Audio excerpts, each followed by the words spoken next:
To create your Starburst balloon, lay out all the pieces of the balloon on a flat surface.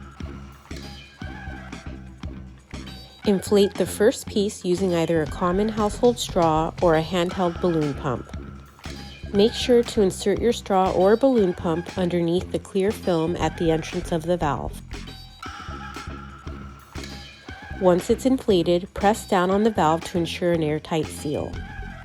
Do this for all the other pieces of your Starburst. Next, tie the inflated pieces into pairs using the long tail found at the bottom of each piece. Now don't tie the tails too close together as you'll need some wiggle room to construct the Starburst. Here I leave about 3/4 of an inch on either side of the knot.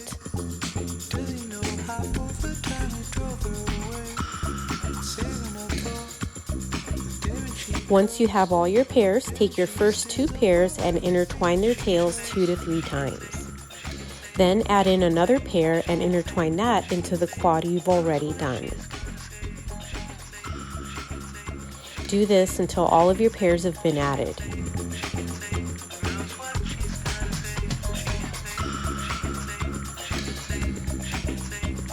By the time you've added in all your pairs, the pieces should be connected pretty snugly.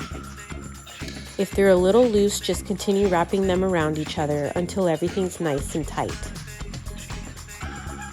To attach the completed Starburst to your balloon garland, wrap a rubber band around a couple of the pieces at their base like this.